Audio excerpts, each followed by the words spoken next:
말씀은 빌립보서 2장 1절부터 11절의 말씀입니다. 빌립보서 2장 1절부터 11절의 말씀 봉독해 드리도록 하겠습니다.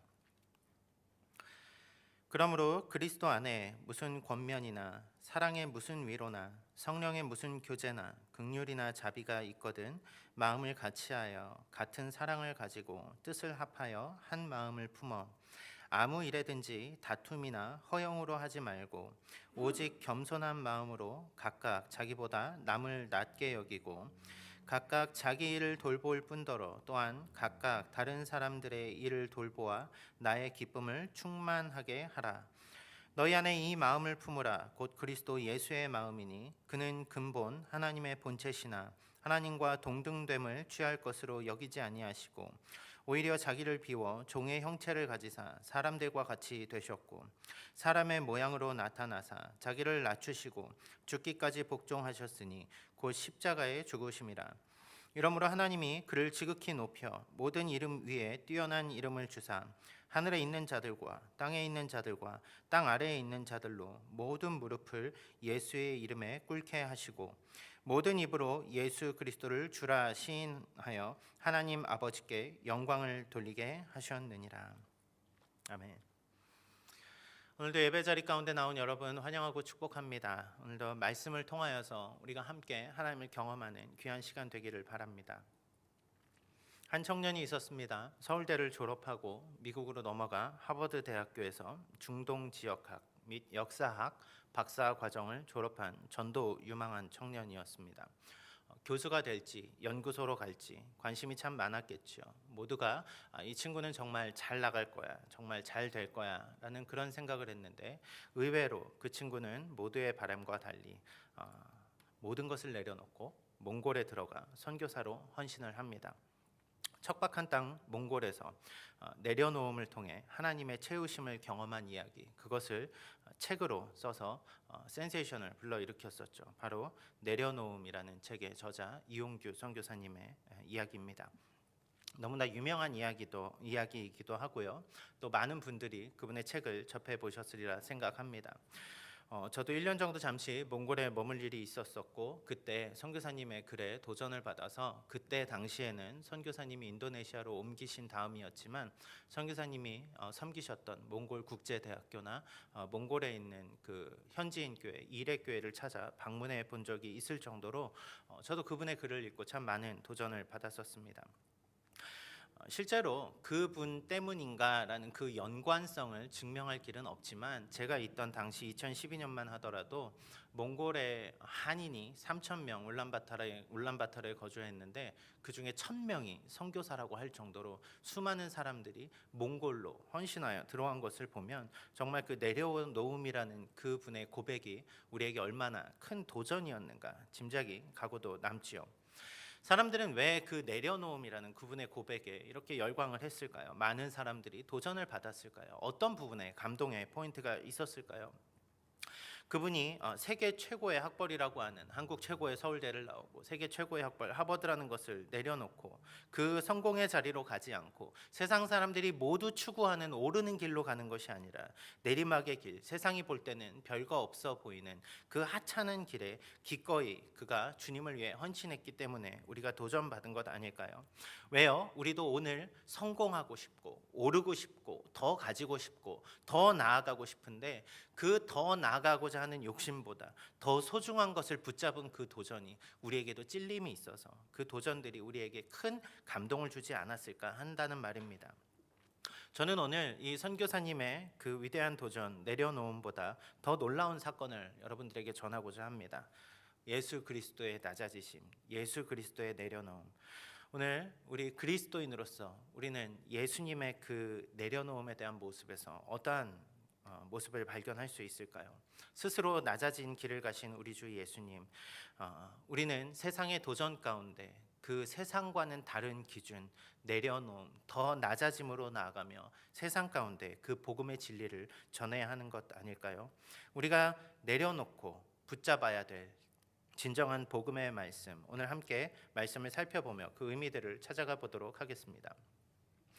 오늘 말씀은 빌립보서 말씀입니다. 빌립보서는 바울이 빌립보 교회 성도들을 향해 편지를 쓴 글입니다. 당시에 바울은 자유롭지 못한 상태였습니다. 감옥에 갇혀 있었죠.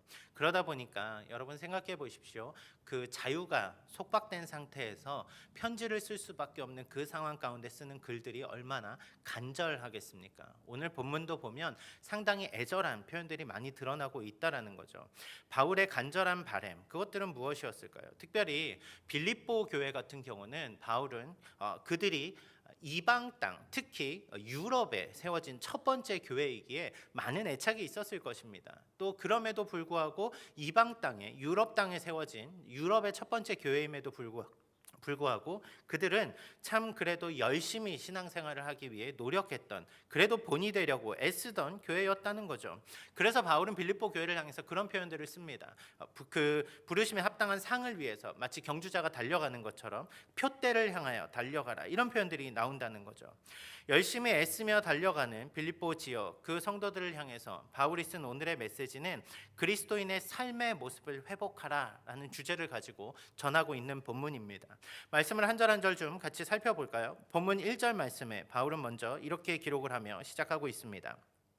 그러므로 그리스도 안에 무슨 권면이나 사랑의 무슨 위로나 성령의 무슨 교제나 긍휼이나 자비가 있거든. 본문 시작은 그러므로라고 시작을 하고 있습니다. 그러므로. 여러분, 그러므로라고 한다는 것은 앞에 어떠한 내용을 이어받아서 간다는 얘기겠죠. 1장의 하반부의 말씀을 보면 오늘 2장 1절부터 11절의 말씀이 좀 더 눈에 들어옵니다.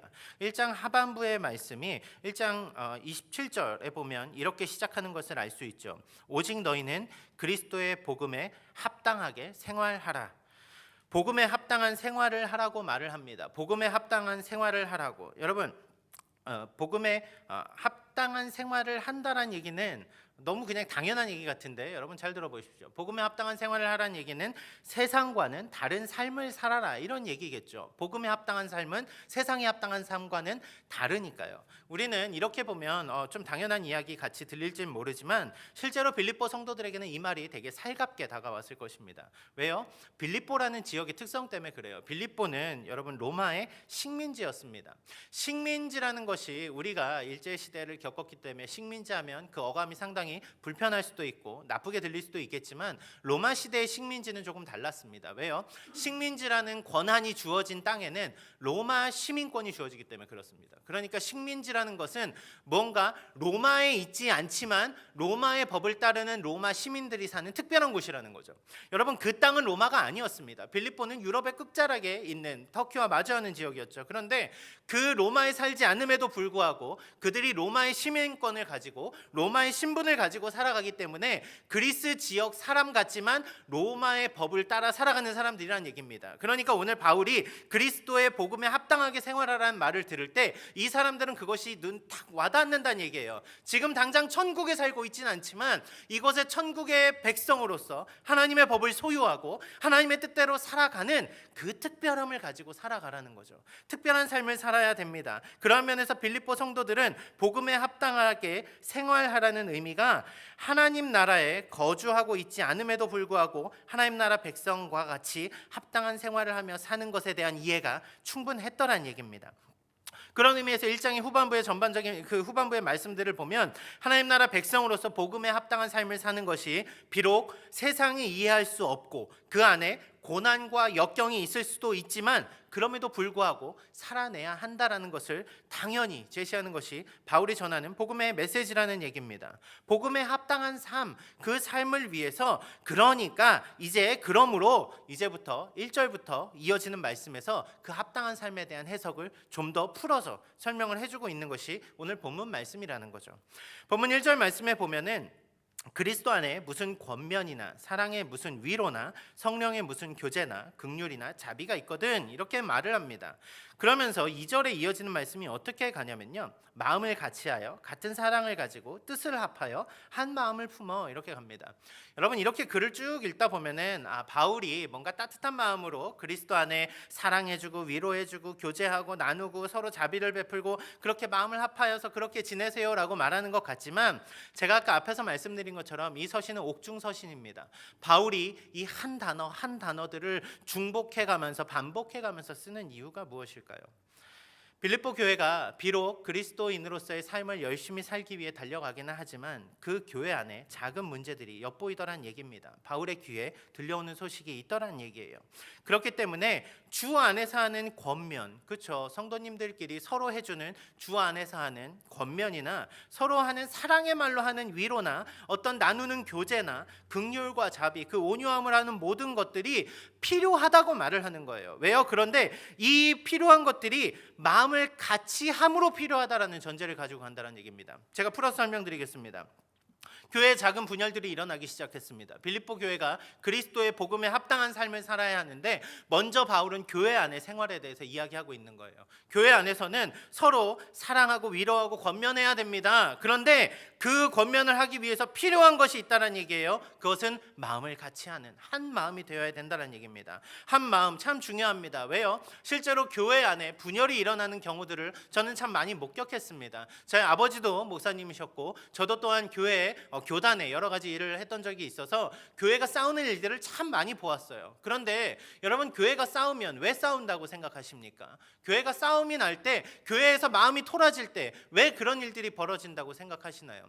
물론 비진리적인 것들 때문에 교회가 물질 가지고 싸우기도 하고 자리 가지고 싸우기도 하는 여러 사회적인 이슈들이 많이 있죠. 그런데 제가 바라본 교회의 많은 이슈들은 실제로는 서로가 옳다 하는 그것들을 주장하는 다른 마음 때문에 생기더라는 얘기입니다. 여러분, 이것도 맞고 들어보면 그래요. 이분도 맞아요. 이분도 맞아요. 왜요? 그분들이 교회를 사랑해서 하는 말들이기 때문에 그 말이 틀리기 쉽지 않아요. 교회를 정말 사랑하니까 그 말을 합니다. 그런데 그 사랑하는 마음이 서로 다를 때는 싸움이 일어나다라는 얘기입니다. 교회가 왜 분열이 됩니까? 교회가 왜 쪼개집니까? 교회가 왜 서로 나뉘는 것이에요? 마음이 하나 되지 않아서 그렇게 나타나는 것 아닙니까? 여러분, 마음이 하나 된다라는 얘기, 여러분 이것에 좀 우리가 집중해 볼 필요가 있습니다. 여러분, 교회가 혹시라도 뭔가를 할 때 만장일치로 모두 손을 들었다고 해보십시오. 만장일치니까 우린 마음이 합해서 이렇게 박수 칠지 모르죠. 그런데 여러분, 만장일치조차도 그 마음을 합했다라고 우리가 함부로 속단할 수 없어요. 왜요?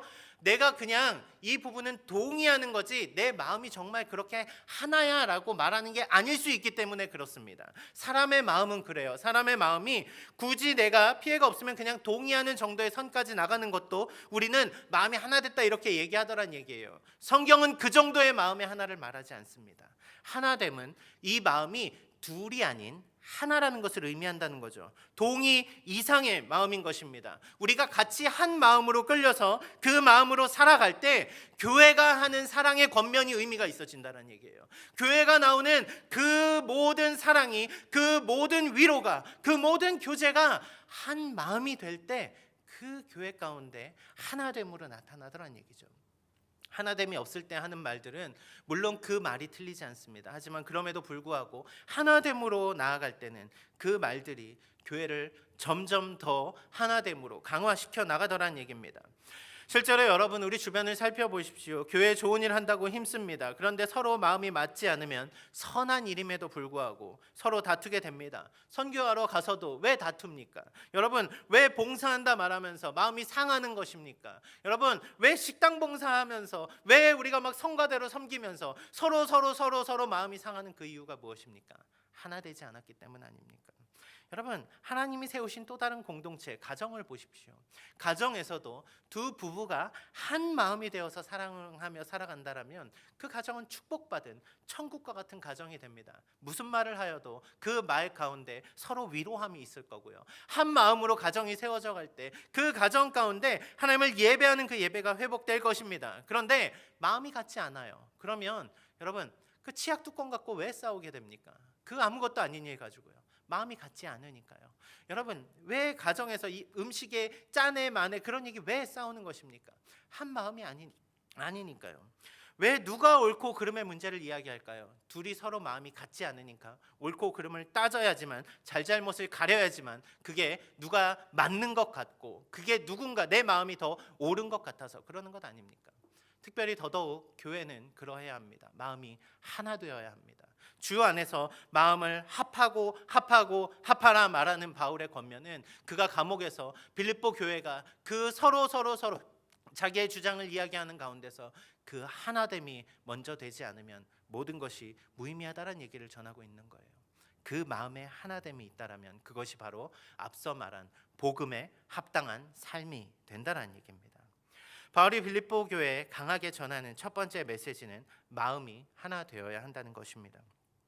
두 번째 빌립이 전하는 강력한 메시지는 3절 4절 가운데 드러납니다. 제가 읽어드리겠습니다. 아무 일에든지 다툼이나 허영으로 하지 말고 오직 겸손한 마음으로 각각 자기보다 남을 낮게 여기고 각각 자기 일을 돌볼 뿐더러 또한 각각 다른 사람들의 일을 돌보아 나의 기쁨을 충만하게 하라.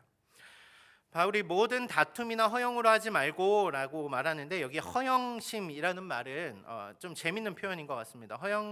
허영이라는 이 단어는 요즘 그 신조어, 이제는 신조어라고 하기도 그런데요. 여러분 근자감이라는 말 알고 계시죠? 근거 없는 자신감입니다. 실제로 그 표현입니다. 속이 빈 자존심, 헛된 자존심, 근거 없는 자신감, 이런 표현들이 바로 여기에 나오는 허영이라는 단어입니다. 사람들이 싸우게 되는 그 원인이 무엇입니까? 자존심입니다. 자존심. 내가 잘났기 때문에 그렇습니다. 내가 존귀하기 때문에 그렇습니다.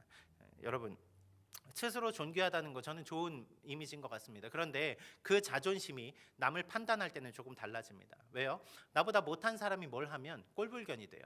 근데 나보다 잘난 사람이 하면 그땐 그 사람이 잘난 척이 됩니다. 여러분 왜 이런 것들이 생길까요? 내 안에 있는 그 자존감, 내 자존심이 너무 강하기 때문에 생기는 상처들 아닙니까? 성경은 다툼이나 허영이 일어나는 것이 겸손한 마음이 없기 때문이라고 말을 하고 있습니다. 성경은 특별히 자신을 높이는 자의 특징이 자신의 일만 돌보는 사람이라고 말을 하고 있습니다. 자기 자신만 소중한 거죠. 자기 자신의 일밖에 보이지 않습니다. 내 의견이 맞고 내 방식이 맞고 내 삶의 우선순위가 맞다라고 주장하는 거예요. 왜요? 내가 그만큼 중요하니까요. 그런데 문제는 공동체 안에서 그 일들이 드러날 때 공동체가 바로 설 수가 없다는 얘기입니다. 서로 돌보아야 되는데 돌볼 수가 없어요. 나를 돌보는 게 우선되니까요. 그들의 아픔에 함께 아파해 줄 마음이 있어야 되는데 아플 겨를이 없습니다. 내가 너무 바쁘거든요. 그들의 기쁨이 내 기쁨이 되어서 축하해 줘야 되는데 뭔가 배가 아파요. 나는 그렇게 기쁨이 지금 없는 것 같거든요. 교회 공동체가 남을 생각하지 않고 각자 자신의 일만 돌보다 보니까 스스로의 그 자존심 때문에, 스스로의 그 높아지는 마음 때문에 교회가 교만하고 다투고 허영으로 가득 차다 보니까 자기밖에 보이지 않는 그런 독선적인 모습이 교회 가운데 보이더란 얘기입니다. 실제로 오늘날 교회도 보면 마찬가지입니다. 여러분 교회를 사랑하는 사람들, 내 자신을 사랑하는 모습도 그렇지만 자기가 속한 곳만 사랑하는 가운데서도 이런 모습이 드러나더란 얘기예요. 내 부서만 소중해요. 내 교회만 소중해요. 내가 지금 속해 있는 이 공동체만 소중해요. 그러니까 남들은 별로 신경 쓰지 않아요. 다른 목장, 다른 교회, 다른 부서 신경 쓰지 않습니다. 여러분 이것이 교회의 올바른 모습이 아니라고 바울은 이야기하고 있는 것입니다. 바울이 교회를 통해서 교회에 전하는 그 메시지가 무엇입니까? 교회를 불화하게 하고 서로 다투게 만들고 서로 자기 자신만을 바라보게 하는 그 모습에서 벗어나는 것, 그것은 바로 겸손한 마음을 가질 때 가능하다라고 말하는 것입니다. 사람들은 높은 자리로 올라가고 싶어 합니다. 사람들은 저마다 높은 곳에 올라가서 그것을 누리고 싶어 합니다. 그런데 성경은 반대로 이야기합니다. 그 높은 곳으로 가지 말고 낮은 곳으로 가야 한다고요. 그래야만 서로가 하나 될 수 있다고요. 그래야만 주 안에 한 몸인 공동체가 설 수 있다고요. 그런 의미에서 저는 우리가 말하는, 교회가 말하는 복의 개념에 대해서 한 번쯤 다시 정리해보는 것이 좋다고 생각합니다. 여러분 세상의 복은 올라가는 것이 복입니다. 세상의 복은 가지는 것이 복입니다. 세상의 복은 건강한 것이 복이고요. 세상의 복은 잘 되는 것이 복입니다. 남들보다 더 가지는 것이 복이라고 말합니다. 그런데 자꾸 어느 부분에서 교회도 그 복을 똑같이 복이라고 말하고 있더란 얘기입니다. 예, 어느 정도 맞습니다. 왜요? 성경에서도 이러한 축복들에 대해 언급하니까요. 세상의 복만이라고 말할 수는 없겠죠. 그런데 여러분 성경이 말하는 복의 의미가 왜 세상과 다른지 아십니까? 우리는 그 복의 차이를 가까이 있는 에베소서의 말씀을 통해서 한번 살펴볼 수 있을 것 같습니다. 에베소서 6장 2절 3절에 보면 이런 말씀이 나옵니다. 내 아버지와 어머니를 공경하라. 이것은 약속이 있는 첫 계명이니 이로써 내가 잘되고 땅에서 장수하리라. 이 말씀을 세상 사람들이 본다면 장수하기 위해서 부모를 공경해야 된다고 생각할 것입니다. 왜요? 목적이 장수니까요. 세상의 복은 그 복 자체가 목적이 됩니다. 그런데 성경 말씀을 잘 보십시오. 하나님의 계명, 약속이 있는 첫 계명을 지키는 그 약속을 받은 사람들이 살아갈 때 오는 그 결과가 장수라는 거예요. 그러니까 장수하기 위해서 하나님 말씀대로 살아라고 하는 것이 아니라 하나님 말씀대로 살았더니 하나님이 주시는 은혜가 있더라는 얘기입니다. 세상과 다른 복을 이야기하고 있어요. 그런데 자꾸 우리가 세상과 똑같은 관점으로 여러분 돈 벌어서 잘 돼야 됩니다. 여러분 더 건강하게 살아야 됩니다. 여러분 더 가져야 됩니다. 성공해야 됩니다. 뭔가 더 많이 소유해야 됩니다 라고 말한다면 여러분 교회 안에 가지지 못한 사람은 실패한 사람입니까? 교회 안에 아픈 사람들은 그들은 하나님께 버림받은 사람들이에요. 그럴 수 없잖아요. 교회는 가진 것이 복이 아니라 하나님의 말씀대로 살았기 때문에 그 은혜로 사는 것 그 자체가 복이라고 말하고 있는 것입니다. 그러니까 성경은 우리가 더 가진 것도 가지지 않은 것도 모두 복이라고 말하는 거예요. 왜요? 우리가 가진 본질은 더 가지고 가지지 않은 것에 있는 것이 아니라 바로 우리가 가진 그 복음 예수 그리스도를 소유하고 있기 때문에 우리는 그것이 복이라고 말하는 것입니다. 그러니까 바울이 전하는 메시지를 다시 한번 생각해 보십시오. 오르기 위해서 스스로의 그 자신감으로 자존심으로만 우리가 살아간다라면 인간은 스스로 자신이 오르고 싶은 끝까지 올라가고 싶기 때문에 교회가 하나됨이라는 것은 우리에게 멀어져 버린 숙제가 될 것입니다. 그런데 우리가 낮아지고 겸손해지고 더 남을 위한 삶을 살아가고 그 삶을 살아가고 있다라면 그 가운데 우리는 복음에 합당한 삶, 진정한 그리스도인의 삶의 방향성을 회복하게 된다는 얘기입니다. 지금까지 살펴본 1절부터 4절의 말씀은 실제로는 하나의 문장으로 이루어져 있습니다. 우리는 4개의 절로 구분해서 보고 있지만 실제로는 하나의 메시지로 이어집니다. 그래서 바울이 전하는 것이 2개의 메시지 같지만 실제로 이 2개의 메시지가 하나로 요약됩니다. 무엇입니까? 첫째는 한 마음을 가지라는 얘기예요. 한 마음으로. 마음이 다를 때는 그들이 하는 권면도 바늘이 되어 나아갈 수 있다는 얘기입니다. 한 마음이 돼요. 그런데 그 한 마음을 품고 겸손하게 남을 낮게 여기며 살아가는 그 겸손도 이 한 마음 안에 포함이 되고 있다는 얘기입니다. 겸손하게 한 마음으로 살아가는 것. 그러면서 바울은 그 겸손하게 한 마음으로 살아가는 것이 무엇인지를 이제 설명해 줍니다. 5절 말씀입니다. 너희 안에 이 마음을 품으라. 곧 그리스도 예수의 마음이니.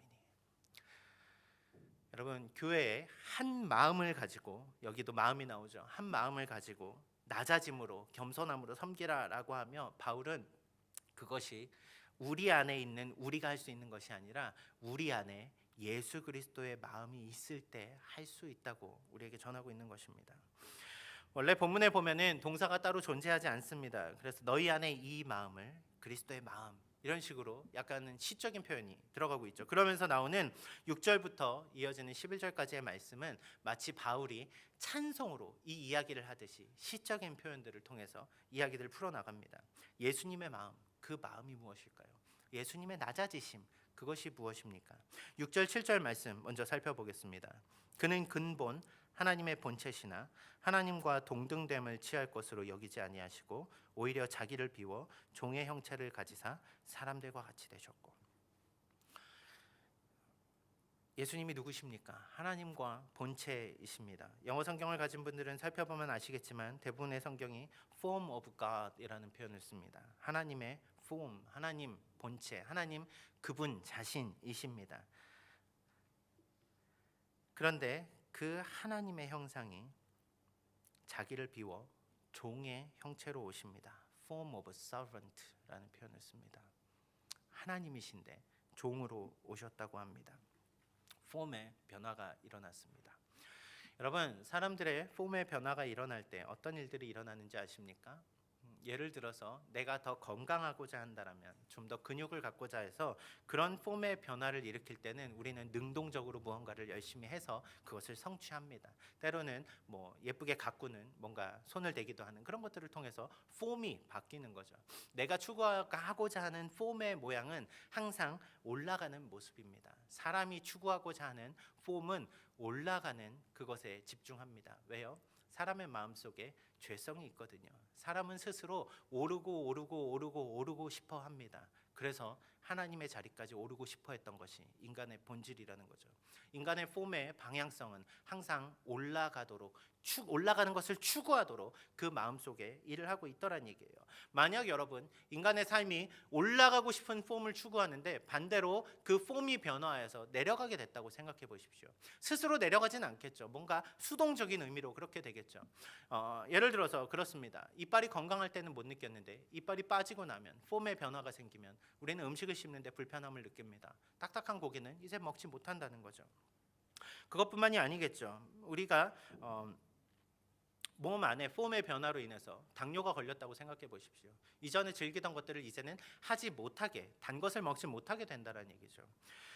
다양한 것들이 있을 것 같습니다. 저는 눈이 나빠졌습니다. 어릴 때 한번 다쳐서 눈이 갑자기 시력이 나빠졌는데 한번 다치고 나니까 폼의 변화가 일어나니까 불편하더란 얘기입니다. 이것을 세상은 장애라는 표현을 쓰기도 하죠.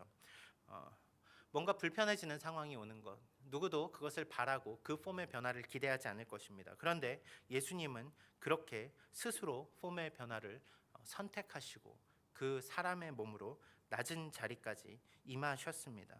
여러분, 하나님 어떤 분이십니까? 전지전능한 분이에요. 무한하신 그 능력을 가지신 하나님, 천지를 말씀으로 창조하신 그 하나님이 제한되는 그 작은 폼으로 들어오셨다라는 것이 얼마나 여러분 큰 감동인지 아십니까? 여러분, 우리가 성육신 예수님이 이 땅에 오셨습니다. 성탄절에도 그렇게 찬양을 하며 요즘 우리가 새벽 말씀을 통해서 보는 그 예수님이 이 땅에 오심에 대해서 우리는 너무 그냥 예수님이 이 땅에 오셨다 정도로 마무를 때가 있는데, 예수님이신 하나님이 하나님의 폼을 버리고 이 땅 가운데 이 제한된 모습으로 이 인간의 폼을 가지고 오셨다라는 것, 그것이 여러분 얼마나 큰 감동인지 아십니까? 왜요? 그 폼의 변화가 누구 때문에 있었는데요? 바로 우리 때문에 있었던 것 아닙니까? 예수님이 왜 스스로 낮아지기로, 예수님이 왜 스스로 내려놓으시기로, 예수님이 왜 그렇게 낮은 인간의 자리까지, 그 종의 자리까지 예수님이 오셨습니까? 예수님이 내려오신 이유, 그것은 바로 우리 때문 아닙니까? 예수님이 내려놓으신 것은 폼의 변화만이 아니었습니다. 본문 8절 말씀은 이렇게 기록합니다. 사람의 모양으로, 사람의 폼으로 오신 예수님이 자기를 낮추시고 죽기까지 복종하셨으니 곧 십자가에 죽으심이라. 십자가에 그 죽는 순간에서도 예수님은 스스로 그 죽음의 자리까지 낮아지셨다고 성경은 말하고 있습니다. 예수님의 오심 자체도 저는 충격이었어요. 예수님이 하나님이신데 그 모습을 버리고 아주 심각한 모습으로 우리 가운데 오셨습니다. 왜요? 우리와 똑같은 모습으로 오셨으니까요. 그런데 그 예수님이 오셔서 하신 일이 무엇입니까? 오를 수 있는 것을 보여주십니까? 아니잖아요. 얼마나 더 내려갈 수 있는가를 보여주십니다. 그 예수님을 죽이고자 하는 사람들의 손에 의해서 예수님은 십자가에 달려 죽게 되셨다고요. 그런데 그 죽기까지 예수님이 하신 것은 죽임을 당한 정도가 아니라 죽는 그것까지 복종하심으로, 그 마음을 낮추심으로 예수님이 그 길을 가셨다고 말하는 것입니다. 여러분, 예수님의 그 삶을 본다라면 예수님이 내려놓으신 것은 우리가 그냥 한두 가지 내려놓는 그런 개념이 아니었던 것입니다. 모든 것을 철저히 포기하셨습니다. 자신의 모든 것을 내어버리셨습니다. 그렇게 죽으심으로 우리가 죽어야 될 그 죽음을 대신하셨습니다. 우리는 이것을 대속의 은혜라고 말합니다. 오늘도 우리가 앞서서 찬양을 하면서 은혜 아니면 살 수가 없네 말을 하죠. 그런데 여러분, 그 은혜가 정말 어떤 은혜인지 아십니까? 그 하나님이신 예수님이 나 때문에 오셨다고요. 그 하나님이신 예수님이 나와 똑같은 모습으로 오셨는데 내가 죽어야 될 그 자리를 대신 죽으심으로써 오늘 우리를 살려주셨다고요. 여러분, 그 예수님의 죽으심, 그 왕이신 예수님의 죽으심이 여러분은 오늘 어떻게 받아들이며 말씀하고 신앙생활을 하고 계십니까? 그 은혜 없으면 정말 살아갈 수 없는 것이 우리 아닙니까? 이어지는 말씀은 예수님의 그 낮아지신 자리로부터 하나님이 다시 존귀케 하시는 말씀을 다루고 있습니다. 9절부터 11절입니다. 이러므로 하나님이 그를 지극히 높여 모든 이름 위에 뛰어난 이름을 주사 하늘에 있는 자들과 땅에 있는 자들과 땅 아래에 있는 자들로 모든 무릎을 예수의 이름에 꿇게 하시고 모든 입으로 예수를 그리스도를 주라 시인하여 하나님 아버지께 영광을 돌리게 하셨느니라. 성경은 예수님의 낮아지심을 이렇게 찬송하며 예수님을 높입니다. 모든 이름 위에 뛰어난 이름을 주사.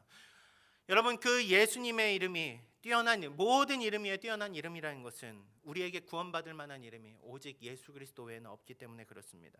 예수님이 하신 그 놀라운 일, 예수님의 그 낮아지심, 예수님이 죽기까지 하신 그 복종, 그 처참한 낮아지심이 오늘 우리를 구원으로 인도하는 그 이름이 되셨다라고 말하고 있습니다. 혹자는 그렇게 말할지도 모르겠습니다. 예수님이 그 낮아지심을 통해서 영광을 받으셨다고요. 하지만 여러분, 저는 그렇게 보지 않습니다. 예수님이 왜 낮아지셔야 했습니까? 예수님은 원래 영광이 있으셨던 분입니다. 아니, 원래 그 영광 그 자체셨습니다. 하나님이니까요. 낮아지심을 통해서 다시 높이는 그 존귀함을 예수님이 굳이 안 받으셔도 예수님은 존귀한 분이 맞다고요. 그런데 왜 굳이 그 길을 오셨습니까? 우리 때문에요. 저 때문에요. 여러분, 한 사람 한 사람들 때문에 예수님이 이 땅 가운데 오셨다라는 그 낮아지심을 본다면 오늘 그 예수 그리스도의 마음을 품으라고 말하는 바울의 메시지가 여러분은 어떻게 들리십니까? 우리가 그냥 똑같은 삶을 살면서 내가 예수님 믿고 구원받았어라고 말하며 그냥 그 하나 되는 마음 없이, 사랑의 마음 없이, 낮아지는 마음 없이 오늘을 그냥 살아간다라면 우리가 어떻게 그리스도의 복음에 합당한 삶을 살고 있다고 말할 수 있겠습니까? 예수님의 십자가를 바로 보지 못하는데, 그분의 그 겸손함을 우리 마음 가운데 가지지 못하는데 우리의 삶이 어떻게 오늘을 살아갈지 여러분 너무 불을 보듯 뻔한 것 아닙니까? 세상과 똑같이 살아가게 되는 거 왜 그렇습니까? 우리 안에 그리스도 예수의 마음이 없기 때문 아닙니까? 여러분의 마음 가운데 가장 중심에 있는 그것은 무엇입니까? 그 모든 이름 위에 뛰어난 예수 그리스도이십니까? 아니면 여전히 내 마음 중심 가운데 있는 것은 세상과 똑같은 추구하고자 하는 욕심은 아닙니까? 우리가 예수 그리스도의 그 낮아지심을 본다면 우리의 삶은 이렇게 살아갈 수 없게 됩니다. 왜요? 그 마음이 우리 안에 있을 때 우리는 그 마음으로 말미암아 거듭난 천국 시민과 같은 그 복음에 합당한 삶을 살게 되기 때문에 그렇습니다. 그러니까 바울은 그저 단순하게 우리가 도덕적으로 남을 이해해주고 좀 더 겸손해지고 그냥 품어주고 하는 정도의 한 마음을 말하는 것이 아니라 예수님이 가신 그 길 가운데 우리도 그분을 따라가는 삶으로 하나 되고 겸손하게 낮아져야 된다라고 말하고 있는 것입니다. 말씀을 맺겠습니다. 세상에서는 삶을 좌우하는 원리들이 더 높이 올라가는 것이라고 말합니다. 성취해서 얻어내는 것이라고 말을 합니다. 오늘 이래서 입에 풀칠해야 된다 그렇게 말을 하지만, 그렇게 일을 하는 것이 정당한 일이라고 말은 하지만 실은 그 속내에는 더 많은 것을 가지는 것이 편하다 그렇게 되뇌이는 게 우리의 속마음이라는 것입니다. 더 큰 집을 가지는 것이, 더 안정적이라고 말하는 것이 우리의 속마음이라고요. 더 높은 곳으로 올라가서 성공한 삶을 살고 그렇게 사람들 앞에서 그 이야기를 하나쯤 하는 것, 그런 이야기 하나 가지는 것이 우리가 가지고 있는 생각의 본질이라는 것입니다. 그런데 여러분, 우리의 삶은 그러한 삶이 아니라고 바울은 말하는 것입니다. 우리는 오르는 삶을 쫓아가는 것이 아니라 내려가는 삶을 쫓아가는 자들이라고 바울은 전하고 있는 것입니다. 앞서서 저는 내려놓음을 통해 우리에게 그 신앙을 보여준 이영규 선교사님에 대해 이야기했습니다. 이 책이 센세이션을 일으켰던 것은 어찌 보면 더 많이 가지고 더 올라가고 더 추구하고자 하는 그 세상에 경종을 울렸기 때문 아닐까요? 그 모든 것을 내려놓고 하나님을 따라갈 때 오는 그 진정한 복음의 삶을 보여줬기 때문에 그런 것 아닐까요? 이용규 선교사님만의 문제가 아니겠죠. 꼭 무언가 대단한 것을 가지지 않더라도 스스로 모든 것을 내어놓고 주님을 따라가는 모든 사람들을 본다면 우리는 아마 같은 모습을 보게 될 것입니다. 어떤 선교사님들은 나병 환자들에게 복음을 전하기 위해 스스로 나병을 가지기도 하고요. 어떤 분들은 인도의 노예들을 복음을 전하기 위해서 스스로 노예가 되기도 하죠. 왜 그분들이 그런 마음을 가지게 되는 것입니까? 왜 오늘 이용규 선교사님과 같은 분들이 스스로 가진 것을 내려놓고 아낌없이 가서 그들에게 사랑을 전할 수 있게 된 것입니까? 그것은 우리가 종이기 때문에 그렇습니다. 여러분, 종이 무엇입니까? 낮아지는 그 자리에 있을 수밖에 없는 것, 그것이 종 아닙니까? 그런데 여러분, 말을 한번 바꿔볼까요? 그럼 우리의 주인은 누구이십니까? 예수님 아니십니까?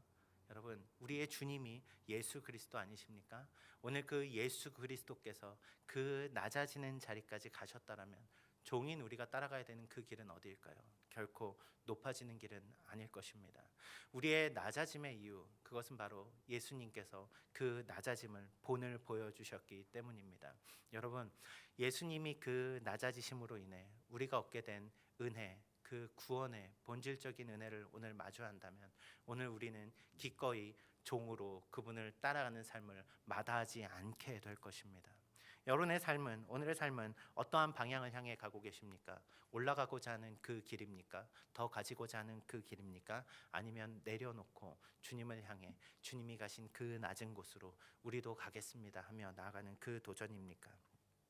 주님이 가신 그 길, 그 복음의 능력을 삶으로 전하라는 바울의 메시지처럼 여러분들의 삶을 통하여서 그 복음의 메시지를 증거할 수 있는 그리스도인의 그 삶을 살아내시는 여러분 모두가 되시기를 주님의 이름으로 축원합니다.